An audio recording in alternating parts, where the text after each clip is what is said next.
happens through collaboration by over 30 grassroots, environmental, social, economic justice groups, descendants of the first peoples of this land, and individuals who care about the future of Maine.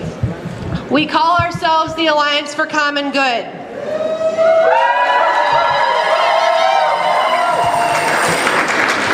We believe it is important to work together to send a unified message to the new Maine legislature that these 4 principles should be their top priorities. Number 1, respect for community and tribal sovereignty.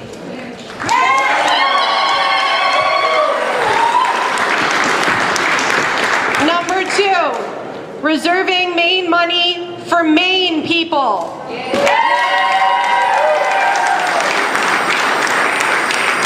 Number 3, an economy that protects our environment.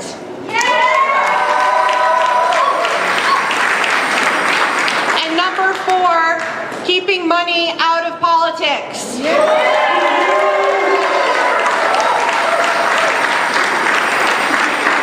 If you agree with these principles and you're not already part of the Alliance for Common Good, please join us at a meeting today at 1 p.m. after this rally in the Cross Cafe.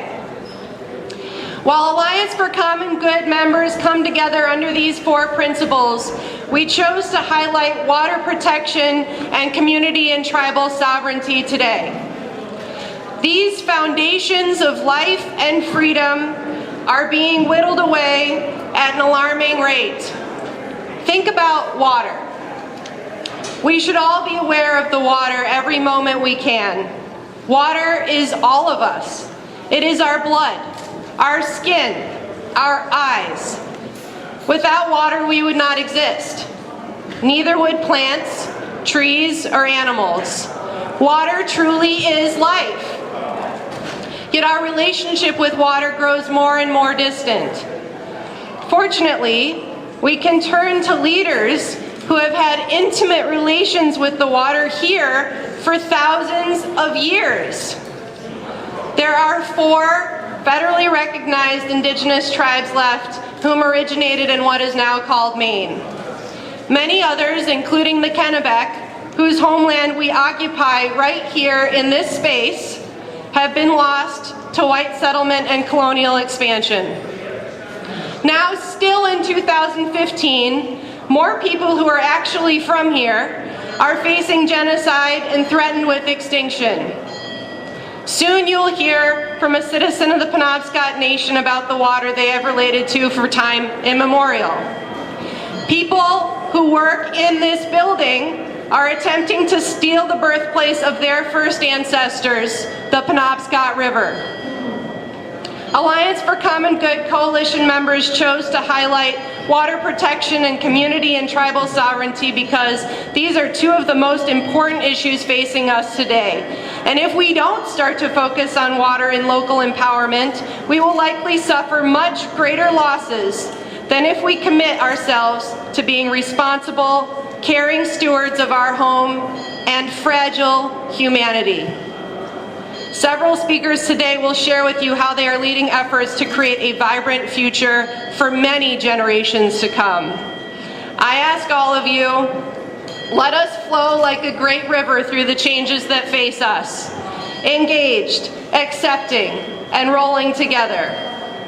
Now, please put your hands together for our first speaker, former Executive Director of the Maine Civil Liberties Union, and U.S. Senate candidate Shenna Bellows.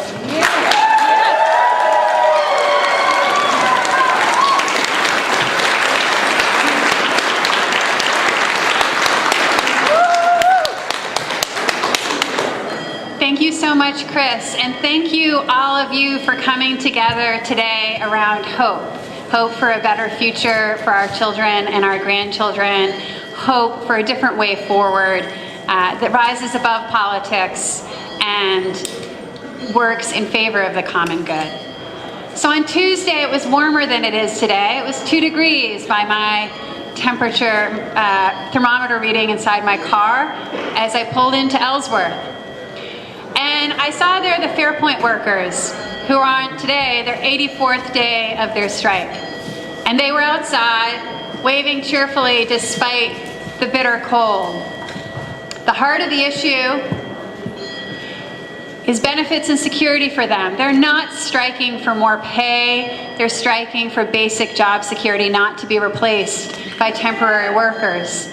The company wants the right to hire temporary workers and to pay less in healthcare benefits, to pay less in retirement benefits. And the workers have been there day after day without pay, without healthcare, great personal sacrifice to themselves and their families, to remind each one of us that the situation is dire, not just for them, but for all of us.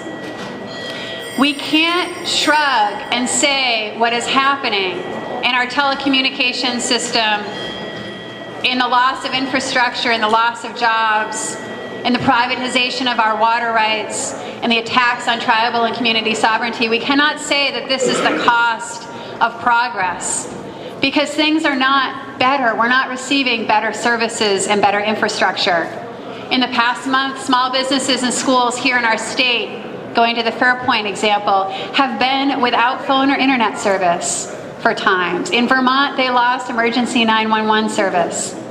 And we can't say that it's because everyone needs to get together and tighten our belts, that everyone needs to share in this time of austerity, because corporate CEOs, like the Fairpoint CEO, are making more than $1 million a year in compensation. We're seeing record levels of wealth and income inequality. The Pew Research Center last month reported that the wealth gap in this country is at its highest level in recorded history. So we can't say that the hardship that people are experiencing in our communities is a shared hardship. The rich are getting richer, the poor are getting poorer, the middle class is disappearing, and we have mortgaged our young people's future, our country's future, and our natural resources. And what is happening is a direct consequence of trade policies and deregulation policies in every sphere that have benefited Wall Street, have benefited the largest corporations at the expense of our communities, at the expense of workers, and it is not sustainable. And here in America, we've had this ideal of opportunity for all. This ideal that we've worked toward, and now it seems we're abandoning even the pretense of an ideal. True freedom depends upon a measure of fairness.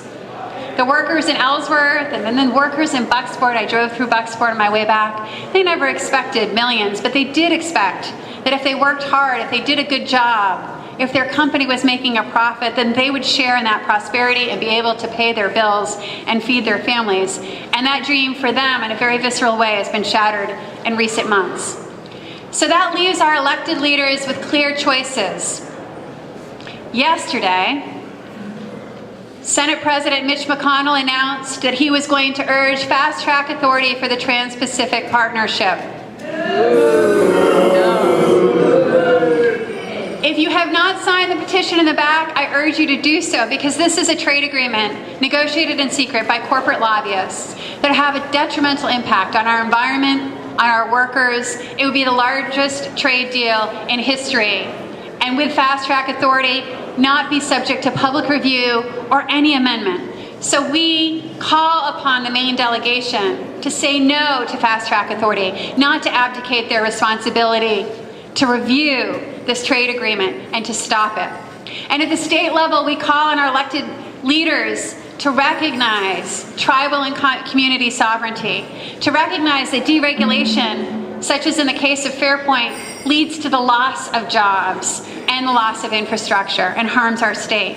It's time to replace checks and balances. It's time to stand up for our communities all over this state. We need more transparency. And we need...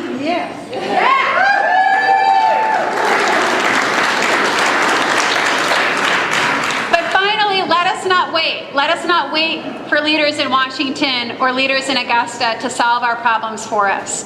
Let's continue to join in these groups, continue to make a difference where we can at the community level. Together, we can work and we can make a better future for all. Thank you.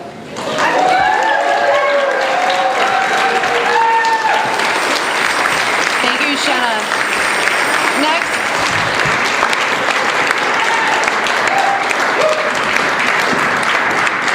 Next, please welcome Nikki Sitkara and her son Luke. Nikki's a resident of Freiburg, Maine, and part of a growing community water justice network who was recently elected to a water district trustee position where she will help guide a new process forward to best serve her community.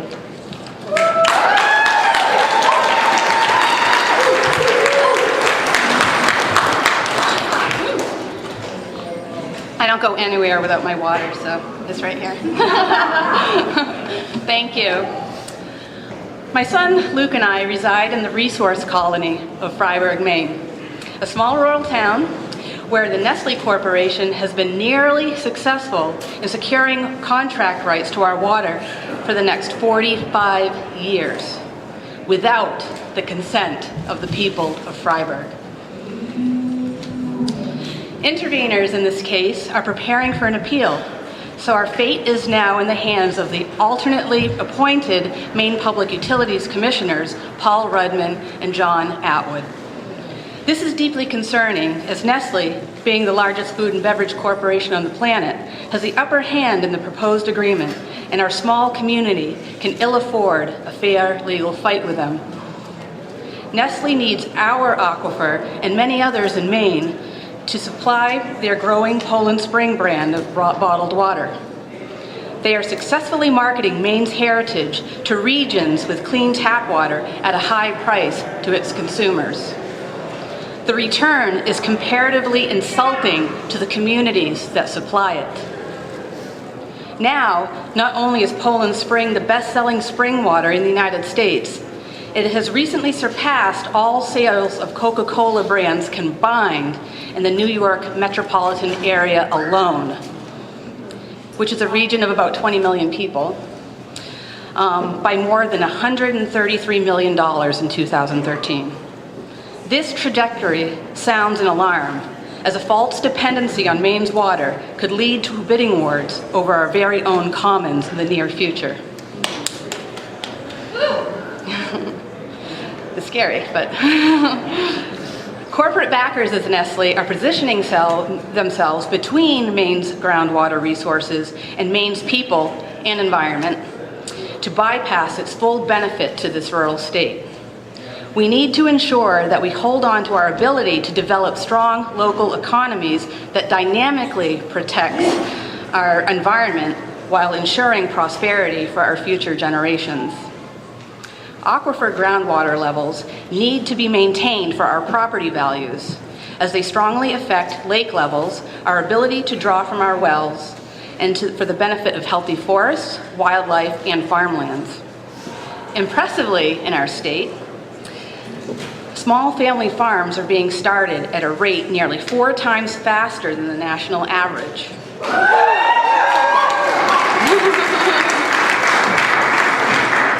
And despite being among the oldest, less affluent, and smallest states in America, Maine is nevertheless a vital hub of our country's agricultural revival. We can conclude that commodification of Maine's water under corporate control or limits could inhibit our own security and food sovereignty, especially if sold off to the highest bidder out of the public's control.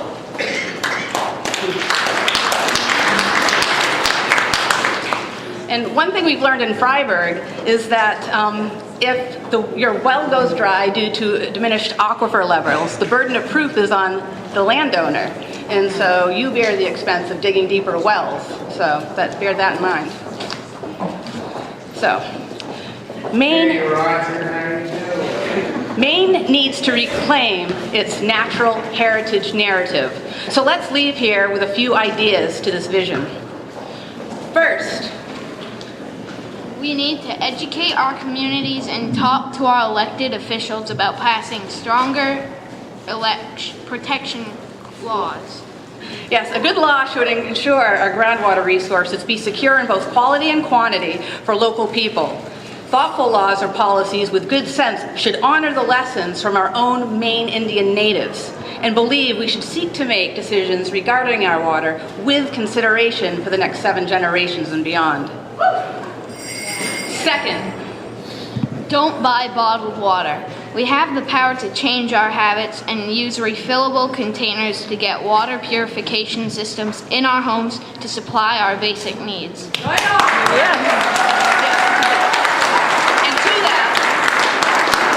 And to that, bottled water sales encourage corporations as Nestle, who takes Freiberg's water at 1/10 of 1 cent per gallon and profits hundreds of times over with the dramatic markups for their consumers. This profit is used to coerce partners, politicians, and the public into supporting their propaganda. Nestle has given more in campaign contributions than any other corporation in Maine. And can you imagine what our citizens, the ways in which our citizens could use the approximately $11 million that they have received in tax subsidies since 2009 alone? Yes, 11 million. Third, Get involved locally. Know where your town water comes from. Find reports about the health of your water source and pay attention to any possible threats to its quality. Ask lots of questions. and so exploring and implementing ideas on how to remain effective stewards of our commons by the public and for the public will be critical to maintain our heritage, and not only for our survival, but with the promise to thrive. Thank you.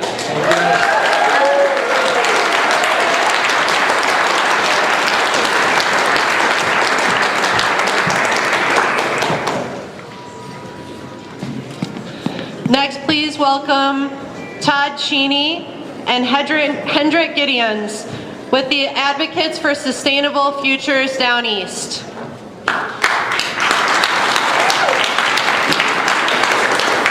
Thanks, Chris. I am Todd Cheney. I'm from Blue Hill and with the Hancock County Group, AFSD, or Advocates for Sustainable Future Down East. We organized last year to give presentations to the public in Hancock County about the East-West Corridor threat. We're related to STUC, or Stussy, as Hendrik likes to call it, and we're related to Friends of the Piscataqua Valley, or FOTPF. Along the way, we borrowed heavily from our relatives and maybe developed a few arguments of our own to refute this idea of the East-West Corridor.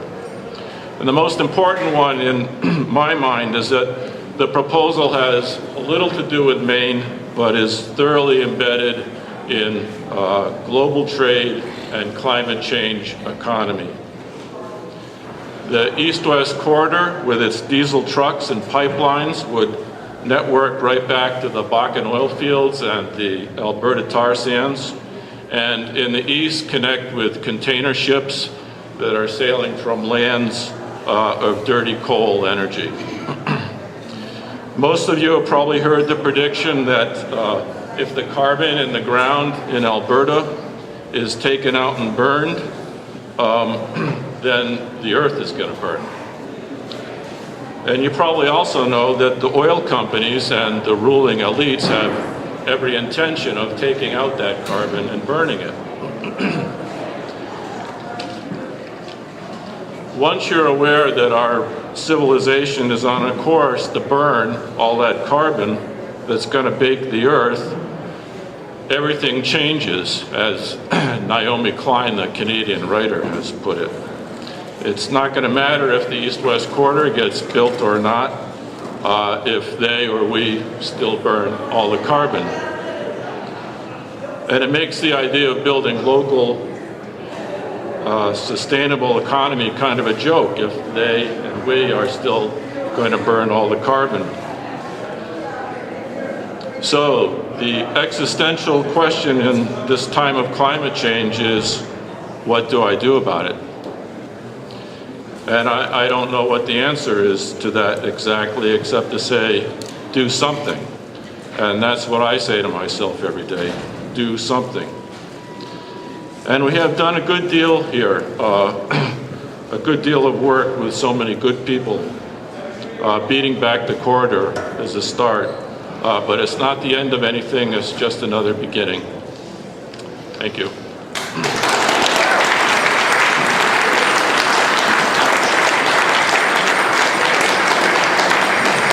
Good morning, I'm Hendrik Gideons from Brooklyn, Maine, and we in this room are all kinfolk.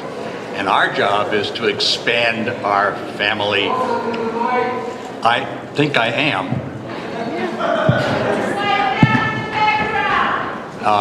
Can you hear now?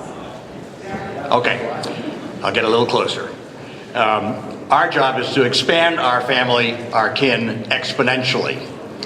Todd Cheney called to arms, spoke to the proposed East-West corridor, aiding and abetting global climate destabilization. My parallel call to arms is the more immediate negative impact of Chinbro's proposed private intrusion into Maine's the way life's supposed to be, its wildness, natural beauty, and attractiveness as respite for all of us and other Americans in the East. The 220-plus mile corridor would literally fence off northern Maine from southern. It will interrupt roads and trails and destroy farms. It threatens our huge gravel deposits, covering important aquifers, which in down East Maine coincide with river and lake systems. The projected 8.5 million truckloads of gravel required to construct the corridor will come from our gravel deposits, and then, because of the highway, become an attractive export internationally, commercially viable only because of cheap fossil fuels whose much, much larger secondary costs are extracted from the world's populations after private enterprise has captured its profits. All forms of life, animals, plants, fish, invertebrates, are negatively affected by roads. Runoff, siltation, and chemical pollution from continuous use, road treatments, and spills are a constant concern. Roads, especially when they're fenced and wide rights of way, divide animal populations and induce stress because of the noise and the barriers. Ultimately, the effects, as shown elsewhere in the world, can limit genetic diversity and weaken species. The proposal threatens 7 salmon streams and rivers and our cold water fisheries, not just by its construction, but by the predictable accidental spills, not only of cargoes or pipeline content, but the fluids associated with transport. And those accidents will be often very far distant from volunteer and emergency personnel responding to human or environmental injury. We in ASFD and STUSI, or STUC, as Todd says, we will do what we need to stop this dangerous intrusion into our lives and well-being. We invite you to help us in every way and in every point that you can. Thank you.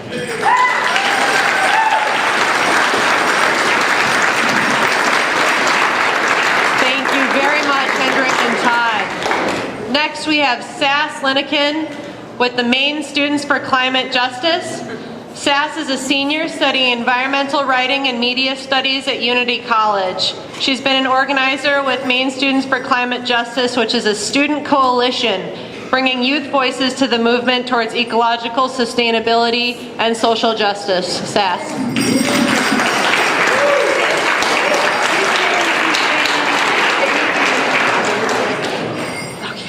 Anybody who needs relief from a banner, just raise your hand. We have a willing participant over here. I did it last year. It's hard. Okay, so I was just introduced. My name is Sass Linnekin. I'm a proud senior from Unity College. I'm particularly proud because Unity College was the first college in the country to divest from fossil fuel holdings.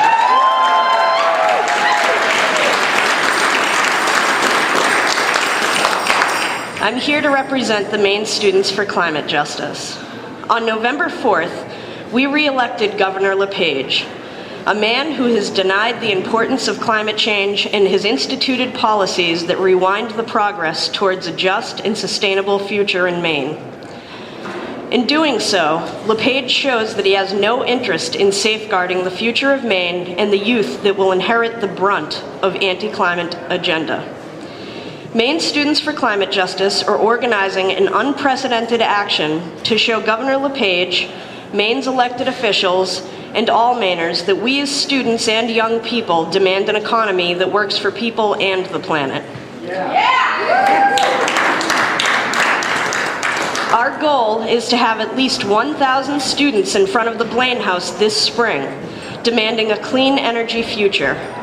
We want students of all ages to protest because we believe with a strong and united front, one made up of the youth who will deal most directly with the fallout of climate change, we can push change.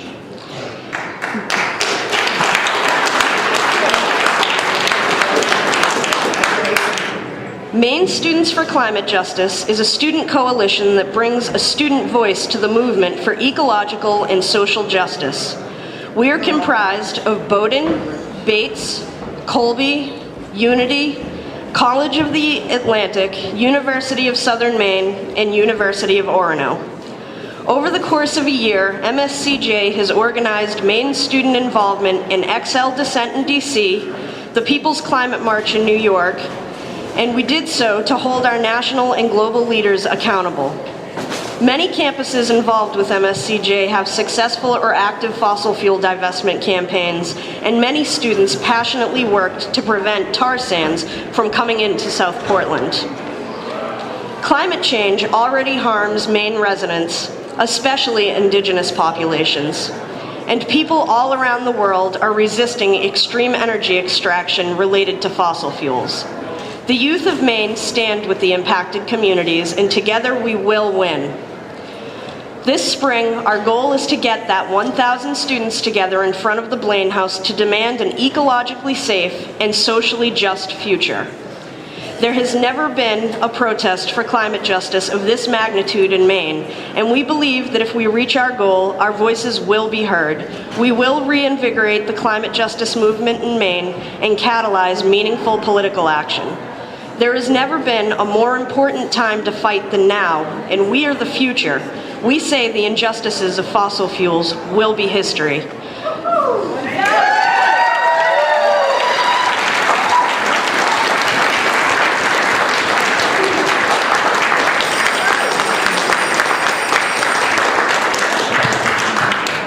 Thank you, Sass. I'll get ready for this one. Hi, I'm Heidi Brugger. I'm with Seeds for Justice and Stop the East-West Corridor and 350 Waldo County. I'm an alliance all by myself. So, I have a chant, and you've all been good at listening, but I want you to raise your voices so that the halls ring. And what I'm going to do is I'm going to feed you a line, and you're going to respond, "We are united for the common good." I want to hear it once. We are united for the common good. All right. We stopped an LPG mega tank in Searsport, and we kept tar sands out of South Portland because we are united for the common good. Because water is a resource for the commons and not a commodity. We are united for the common good. Because we want the highest quality clean air and water. We are united for the common good. Because Maine's heartland is not a conduit for free trade. We are united for the common good. Because our rural regions are not environmental sacrifice zones for corporate profit. We are united for the common good. Because Maine can be business friendly without dismantling environmental protections. We are united for the common good. Because our power needs are best met by locally produced and controlled renewable energy. We are united for the common good. We see a Maine that aggressively pursues a fossil-free future because we are united for the common good. I'll be back later with more.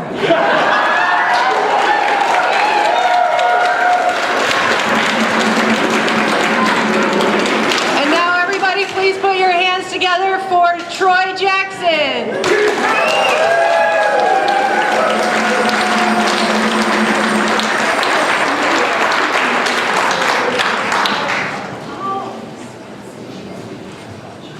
Good morning, everyone. Really glad to be here today. This is a great turnout.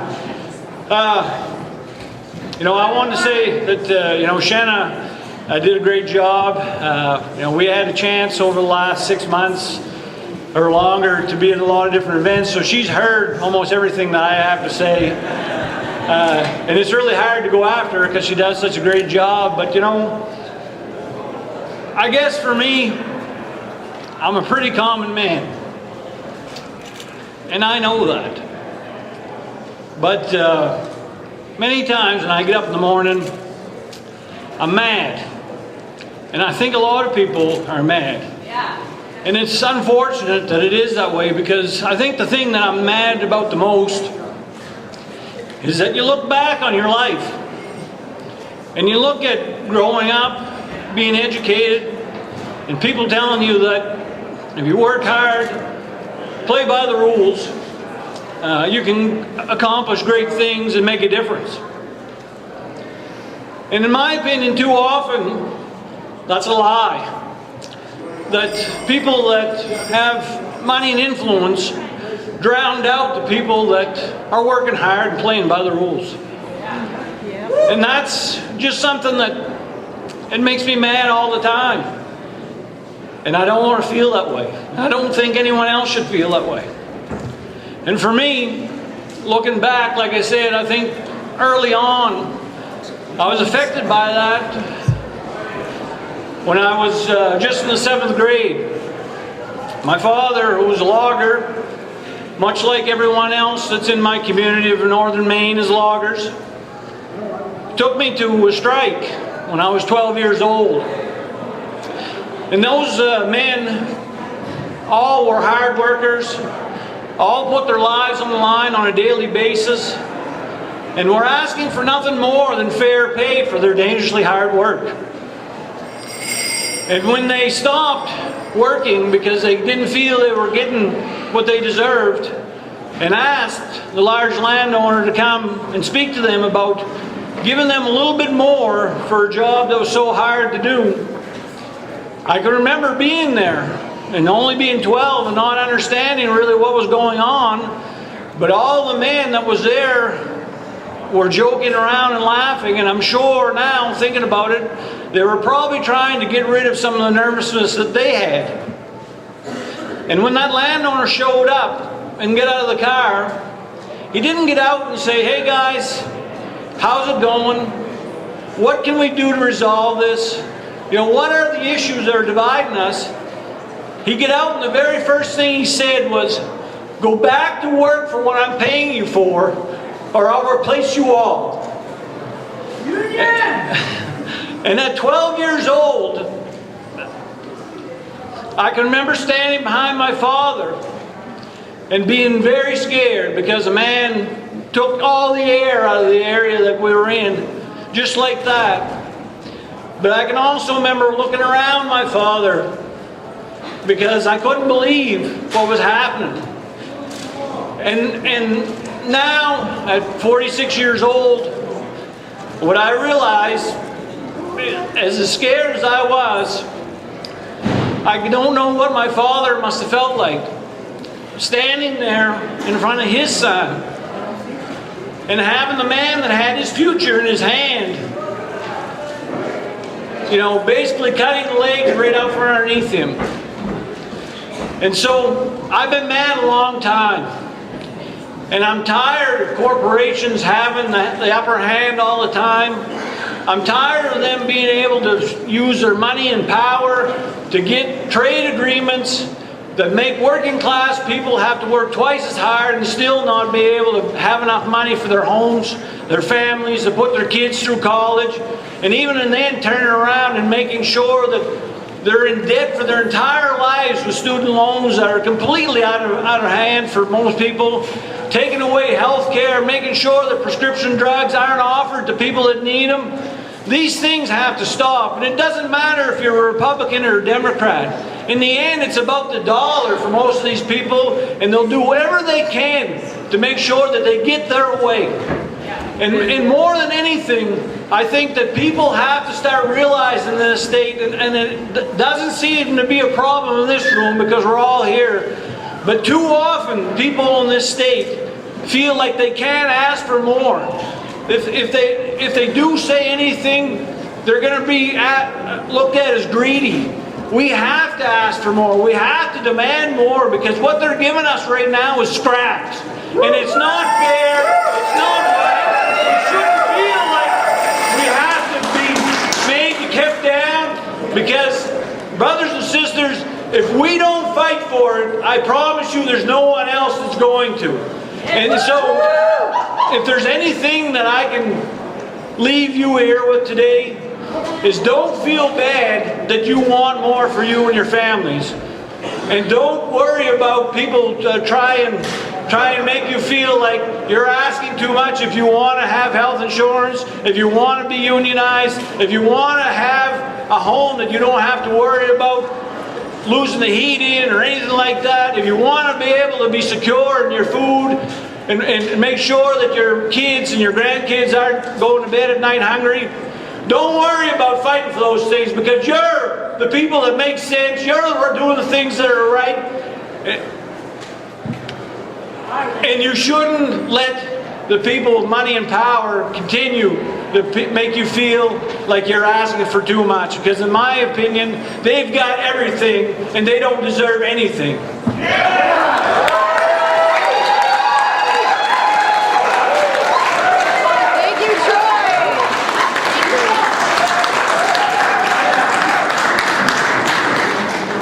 Thank you, Troy. Next up, we have Megan LaSala. Megan is a student organizer at the University of Southern Maine, a founding member of Maine Students for Climate Justice, and a member of the Southern Maine Workers Center. Megan LaSala.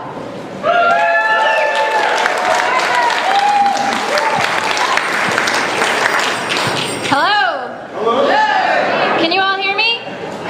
Okay. Before I begin, I want to take a moment to honor the ground